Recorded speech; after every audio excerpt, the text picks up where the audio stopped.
In today's story, we uncover the largest money laundering case in UK history, a criminal enterprise that saw hundreds of millions of pounds of dirty cash funneled through a seemingly ordinary jewellery business in Bradford.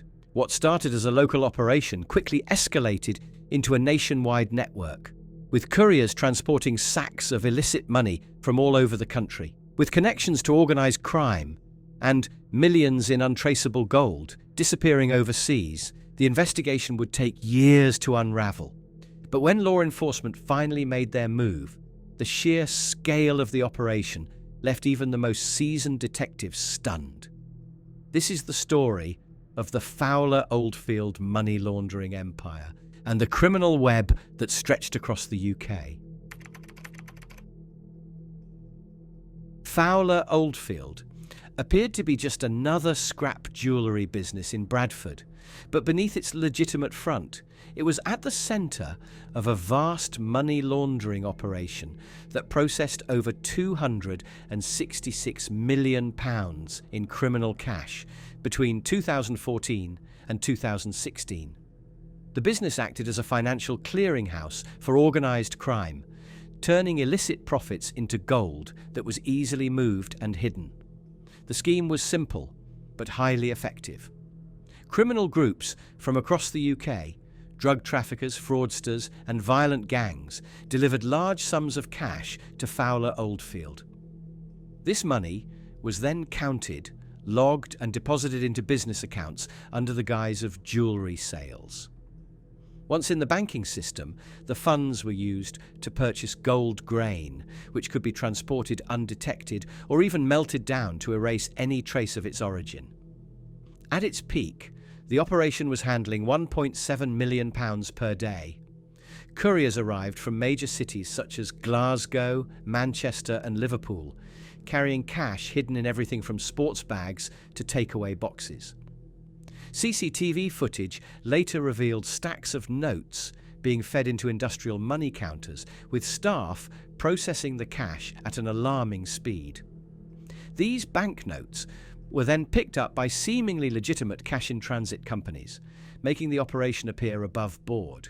Investigators would later uncover 3 key locations used for the money laundering process: Fowler Oldfield's premises in Hall Lane, Bradford, the offices of Stunt & Cohen's in Mayfair, London, and Pure Nines in Hatton Garden, London's jewellery district. Each site played a role in disguising the illegal origins of the cash before it was converted into gold and moved abroad. For a while, the criminals operated undisturbed, confident in their ability to stay under the radar. But as the amount of cash flowing through the business grew exponentially, it was only a matter of time before authorities took notice. For years, the Fowler Oldfield operation flew under the radar. The sheer volume of cash being processed should have raised alarms, but the criminals were careful, using legitimate business structures to mask their illicit dealings. However, in 2016, a single red flag triggered one of the most extensive financial investigations in British history. A cash-in-transit company that regularly collected money from Fowler Oldfield noticed an alarming surge in deposits.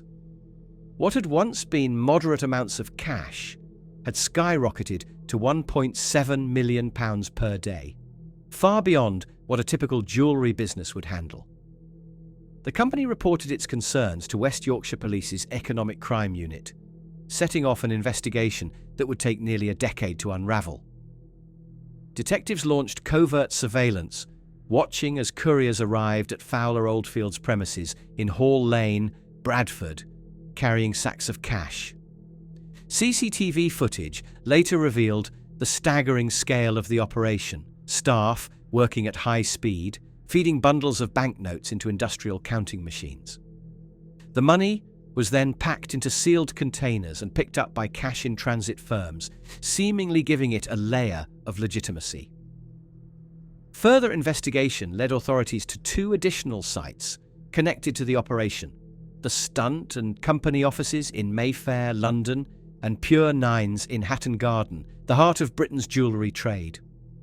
These locations were used as hubs, where large amounts of cash were funneled through fake transactions before being converted into gold.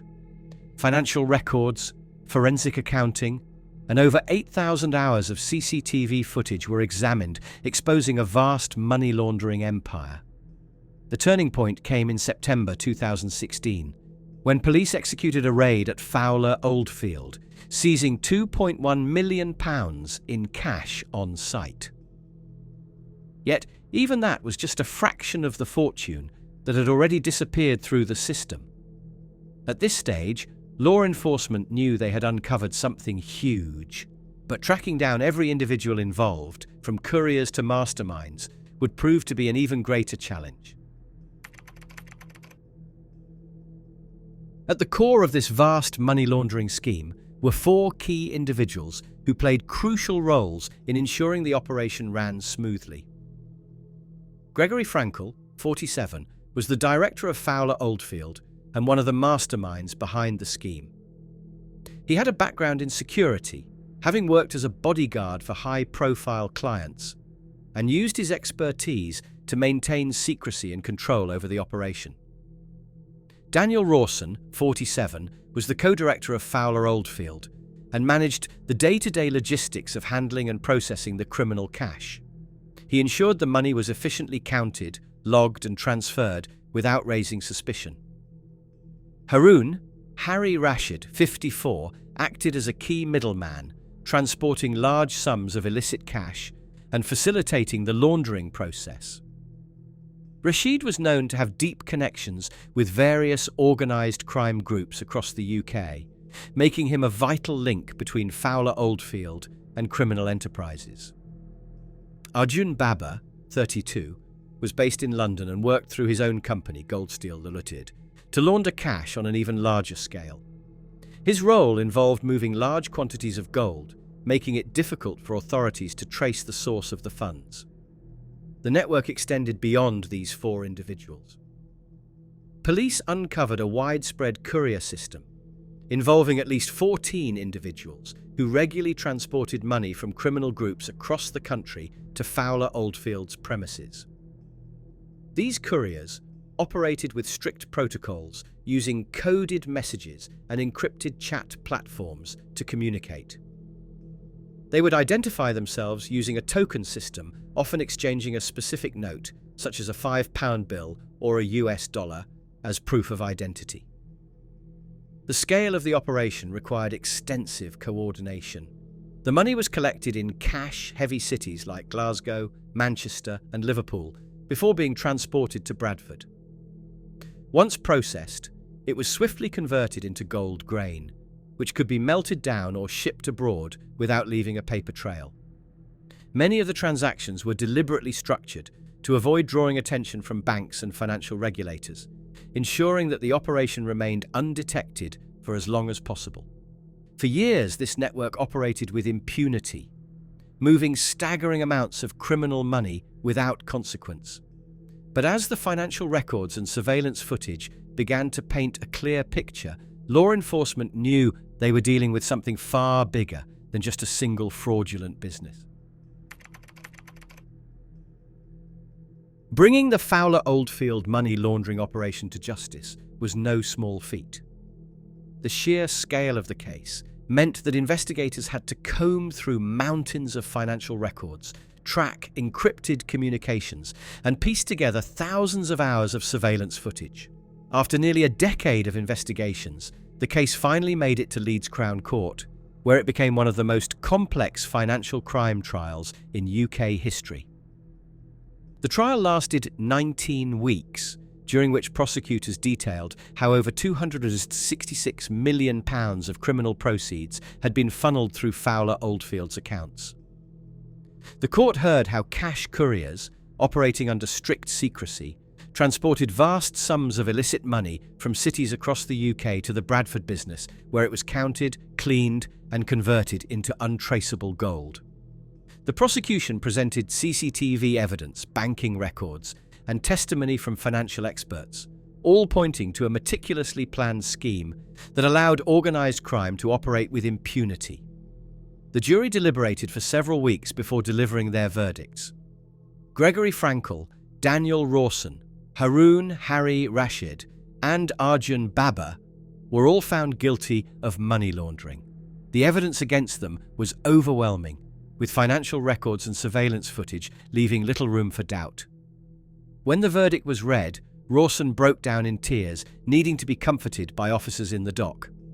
Meanwhile, James Stunt, the high-profile businessman and former son-in-law of Formula One tycoon Bernie Ecclestone, was also on trial. Prosecutors alleged that his Mayfair office had been used as a hub for laundering the illicit funds. However, after a lengthy legal battle, Stunt was acquitted of all charges. As he left the courtroom, he was seen embracing friends and family, relieved to have avoided conviction. West Yorkshire Police Assistant Chief Constable Pat Twiggs later addressed the media, stating, "This was a sophisticated operation designed to launder a substantial amount of money linked to organised crime. We have successfully demonstrated its criminal origins and disrupted a major network." Although the convictions marked a significant success for law enforcement, the scale of the operation left lingering questions. How many more criminals had benefited from this scheme, and how many similar networks were still operating undetected? The convictions in the Fowler Oldfield case marked a major success for law enforcement, but the true scale of the criminal network remains unknown. Despite the guilty verdicts, investigators believe that many more individuals were involved in laundering the $266 million that flowed through the operation, with some likely still operating similar schemes today. West Yorkshire Police's Economic Crime Unit and the Crown Prosecution Service have continued to pursue financial investigations linked to the case. Confiscation proceedings have been launched to recover the criminal proceeds, but with much of the gold already moved overseas, recovering the full amount remains a challenge. Authorities are now working with international financial crime units to trace assets linked to the laundered funds, but so far, only a fraction of the money has been reclaimed. The trial also highlighted weaknesses in the UK's financial regulations, particularly in how businesses like Fowler Oldfield were able to operate undetected for so long.